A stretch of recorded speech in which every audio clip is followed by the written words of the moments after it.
மீதியான சப்பாத்தியை என்ன பண்ணுவோம், ஒன்று சூடு பண்ணி அப்புறமா சாப்பிடுவோம், இல்லைனா வேறு ஏதாவது ஒரு புது ரெசிபி பண்ணி சாப்பிடுவோம். இந்த மாதிரி ஒரு தடவை பண்ணி பாருங்கள், ரொம்ப விரும்பி சாப்பிடுவீங்க நீங்கள் எல்லோரும். ஸ்வீட் பிடிக்கிறவங்களுக்கு இந்த ரொம்ப பிடிக்கும். சப்பாத்தியெல்லாம் மிக்ஸி ஜாரில் சேர்த்துக்கோங்க. சேர்த்து கொரகொரப்பாக அரைச்சி எடுத்துக்கோங்க. 1 கப் சப்பாத்திக்கு 1 கப் அளவு சர்க்கரையை ஒரு கம்பி பதம் வர வரைக்கும் பாகு பண்ணி எடுத்துக்கோங்க. ரொம்ப பாகு பண்ண வேண்டாம், ஒரு கம்பி பதம் வந்தால் போதும். அதில் சப்பாத்தியை கலந்துக்கோங்க. உங்களுக்கு தேவையான நட்ஸும் கலந்துட்டு உங்களுக்கு விருப்பப்பட்ட ஷேப்பில் பண்ணி சாப்பிட்டிங்கன்னா ரொம்ப சூப்பரான ஸ்வீட் ரெடி ஆகிடும். நாம் சப்பாத்தி எல்லாம் பண்ணும்போது எப்போவுமே வெறும் சப்பாத்தி தானே பண்ணுவோம். அப்படி பண்ணும்போது அதில் கொஞ்சம் காயை துருவி போட்டு பண்ணலாம், கொஞ்சம் எள்ளு போட்டு பண்ணலாம், நம்ம நட்ஸ் எல்லாம் பவுடர் பண்ணி வச்சுக்கிட்டு அதை ஒரு 2 ஸ்பூன் போட்டு பண்ணலாம். ஒரு சில குழந்தைங்க ஸ்வீட் விரும்பி சாப்பிடுவாங்க. அந்த மாதிரி குழந்தைங்களுக்கு ஃப்ரூட்ஸ் குட்டி குட்டியாக கட் பண்ணி சப்பாத்தி மாவில் கலந்து இதே மாதிரி சப்பாத்தி பண்ணி கொடுத்தீங்கன்னா உடம்புக்கு ரொம்ப நல்லதும் கூட.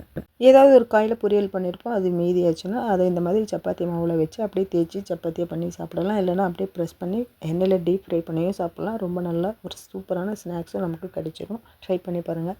நாம் எப்போவுமே இட்லிக்கு மாவு அரைப்போம் இல்லையா, 2 கப் இட்லி மாவுக்கு 1 கப் கோதுமை மாவு கலந்துக்கோங்க. கலந்து அதை நைட்டு நல்லா புளிக்க வச்சுருங்க. எப்பவும் போல் காலையில் இட்லி ஊற்றி எடுத்திங்கன்னா ரொம்ப நல்லா வரும். நமக்கு அரிசி மாவில் இட்லி பண்ணால் நமக்கு எப்படி கிடைக்குமோ அதே மாதிரி பஞ்சு பஞ்சான இட்லி நமக்கு கிடைக்கும். நீங்கள் ட்ரை பண்ணி பாருங்கள். ஒரு சில டைம் நமக்கு புளிச்சு போயிடும் மாவு. அந்த மாதிரி டைமில் கொஞ்சம் அரிசி மாவும் கொஞ்சம் கோதுமை மாவும் கலந்து இதே மாதிரி ஒரு 1/2 மணி நேரம் வச்சுருங்க. வச்சுட்டு அதுக்கப்புறம் நீங்கள் எப்பவும் போல் இட்லி ஊற்றுனீங்கன்னா உங்களுக்கு சாதாரணமாக நம்ம இட்லி ஊற்றினா நமக்கு எப்படி கிடைக்குமோ அதே மாதிரி பஞ்சு போல் இட்லி கிடைக்கும். ஒரு சிலர் கோதுமை மாவில் இட்லி பண்ணும்போது கல் மாதிரி வரும் அப்படின்னு சொல்லுவாங்க. அந்த மாதிரி உங்களுக்கு வர மாதிரி ஃபீல் ஆச்சுன்னா நீங்கள் ஒரு 2 ஸ்பூன் அளவு ரவை சேர்த்துக்கோங்க. அந்த மாதிரி சேர்க்கும்போது நமக்கு கல் மாதிரியான இட்லி கிடைக்காது. இது வந்து நான் கோதுமை மாவு வச்சு கோதுமை மாவும் அரிசி மாவும் கலந்து பண்ண இட்லி. பாருங்கள், பார்க்க எவ்வளோ நல்லா இருக்குது. கலர் மட்டும் தான் கொஞ்சம் சேஞ்சாக இருக்குமே தவிர மற்றபடி மல்லிப்பூ இட்லி மாதிரி தான் சாஃப்டாக இருக்கும் நல்லா. நாம் சப்பாத்தியெல்லாம் மீதியானால் என்ன பண்ணுவோம், அடுத்த வேளை அதை சாப்பிடும்போது இந்த மாதிரி தவாவில் போட்டு எடுத்தோன்னா நமக்கு சூடாக நல்லா அப்போ செஞ்ச சப்பாத்தி மாதிரி கிடைக்கும். இனி சப்பாத்தியெல்லாம் மீதியானால் இந்த மாதிரி தவாலெல்லாம் போட்டு எடுக்காதீங்க. நம்ம வீட்டில் இருக்க இட்லி பாத்திரத்தில் இட்லி வைப்போலே அதே மாதிரி ஒரு 2 நிமிஷம் அதை ஆவியில் வச்சு எடுத்தோன்னா நமக்கு ஒரு சூப்பரான சப்பாத்தி கிடைச்சிடும். ரொம்ப சாஃப்டாக இருக்கும். நம்ம செய்கிறத விட இன்னும் ரொம்பவே சாஃப்டாக இருக்கும். ட்ரை பண்ணி பாருங்கள். நாம் கையில் எடுத்தோன்னா ஒரு துணி மாதிரி இருக்கும். அது அவ்வளோ சாஃப்டாகிடும். நம்ம செய்யும்போது கூட அவ்வளோ சாஃப்டாக இருக்காது.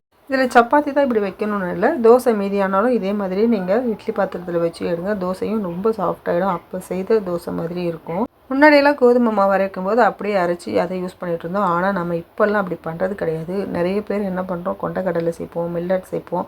அதே மாதிரி கருப்பு உளுந்து சேர்த்து அரைச்சாலும் ரொம்ப நல்லாயிருக்கும். அப்படி அதில் சேர்த்து அரைச்சி சமைச்சு சாப்பிட பிடிக்கலன்னா நம்ம சப்பாத்தி பண்ணும்போது பாதி சப்பாத்தி மாவும் பாதி கருப்பு உளுந்து மாவும் எடுத்துக்கோங்க. எடுத்துட்டு அதை கலந்து செய்யும்போது சப்பாத்தி ரொம்ப சாஃப்டாக வரும். நான் வந்து என்னோடய பையனுக்கு காலையில் ஆஃபீஸ்க்கு ஒரு 11 மணிக்கு போல் காலையில் பண்ணி கொடுத்தேன்னா அவன் நைட்டுக்கு தான் சாப்பிடுவான். நைட்டு 8 மணிக்கு சாப்பிடும்போது நல்லா சாஃப்டாக இருக்குன்னு சொல்லுவான். அது கோதுமையில் அது வந்து உளுந்தில் பண்ணதுன்னே தெரியாது, அவ்வளோ நல்லாயிருக்கும். ட்ரை பண்ணி பாருங்கள். ட்ரை பண்ணி பார்த்துட்டு எப்படி இருக்குன்னு கமெண்ட்ஸில் சொல்லுங்கள். இந்த டிப்ஸ் எல்லாம் உங்களுக்கு பிடிச்சிருக்கான்னு சொல்லுங்கள். பிடிச்சிருந்ததுன்னா ஒரே ஒரு லைக் மட்டும் கொடுங்க. புதுசாக யாராவது பார்க்க வந்திருந்தீங்கன்னா என்னோடய சேனலுக்கு சப்ஸ்கிரைப் பண்ணிக்கோங்க. என்னோடய சேனலில் இன்னும் நிறைய வீடியோஸ் போட்டிருக்கேன், போய் பாருங்கள். பிடிச்சிருந்ததுன்னா ஒரே ஒரு லைக் மட்டும் கொடுங்க. அடுத்து புது புது டிப்ஸோடு உங்களை வந்து பார்க்குறேன். தேங்க்யூ.